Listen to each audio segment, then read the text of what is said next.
Howdy everyone, Sarcy here, and today I'll be giving my impressions on Archetype Arcadia on PS5, also available on PS4. Archetype Arcadia is a dark visual novel set in a future where pegatomania, a disease with the effects of insanity, delusions, and eventual self-determination desires, has wiped out seemingly all of humanity, with the exception of two individuals, Rust and his little sister Kristen. The only known way to control these symptoms is by spending time in the virtual game called Archetype Arcadia, of which Kristen has already spent lots of time in. In the real world, Rust and Kristen roam in search of other humans until one day Kristen seemingly falls ill and becomes unresponsive. Having never experienced it before due to not being afflicted with the disease, Rust enters the world of Archetype Arcadia for his first time in hopes of finding a way of helping his sister. Not long after getting started, he runs into another player that perfectly resembles his sister with the in-game name She, but she doesn't seem all there mentally. Soon after, Rust discovers that he has an album of memory cards that upon activating will summon what are called avatars that are related to certain important memories from the player to fight and defend them. In Rust's case, his first summon being a miniature version of his sister. The avatars also have an empathy ratio that grows stronger when the player focuses on their memories related to the card in use and empathize with them. That's one thing that this game and the story put strong emphasis on: memories, both regarding the real world and the virtual one, distant as well as recent.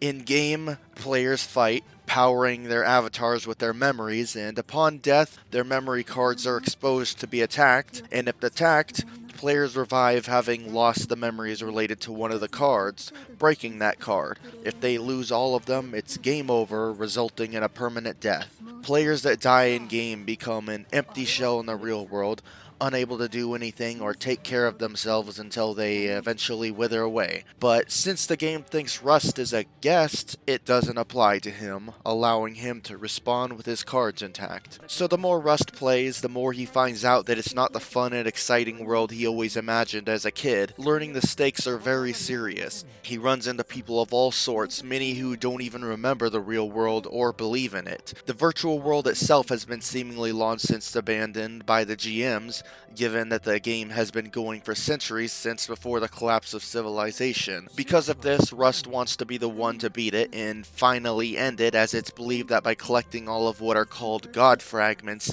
is the way to complete the game. God Fragments increase a card's power as well as the individual's power and are obtained by defeating bosses. The more you get, the stronger you become. So to beat the game, one would have to beat all the bosses, something no one has done yet, which has encouraged many to just wait around for someone else to do it. Besides God Fragments, there's also Lights of Blessing cards, obtained by breaking other players' memory cards or by defeating bosses, that can be used to repair one's own memory cards, creating a never-ending cycle as the amount of memory cards in the game decrease and the desperation of the struggle increases as players try to lengthen their survival. Each memory card requires a certain amount of Lights of Blessing to repair, so all around, while seemingly quite colorful, the world of Archetype Arcadia is not a joyful one, providing very real risks in a virtual world. In terms of interactivity, every now and then you'll be presented with a choice to make. The wrong choice will result in a bad ending, of which there are lots of. These bad choices can also be collected for trophies, and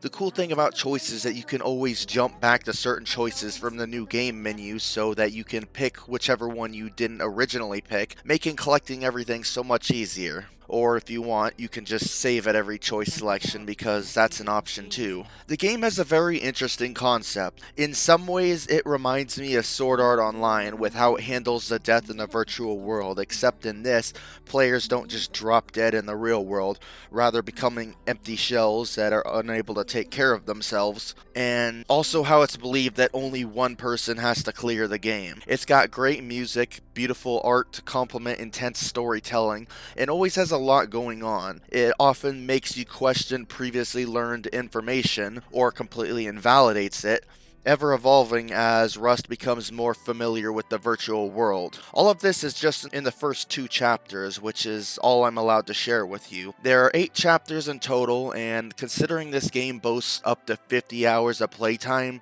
they're pretty lengthy, and despite me never having really whetted my appetite with lengthier visual novels, having only covered a few shorter ones, and having recently played through a few in my own free time, I'm actually rather enjoying this one. It's really engaging and does a great job of keeping you interested. One quick thing I'd like to mention before we wrap things up is that it seems like this game, based on the percentage of people who've earned it, has a fairly easy platinum trophy to earn, so for trophy hunters, there's also that. And if you want this game yourself, it's available on the PSN store for $30, but it also has a physical edition available for $40. I'd like to thank PQube Limited for sending me the review key, and I'd like to thank you for tuning in. This is Warsarcy on the Game Clips channel, and I'm out.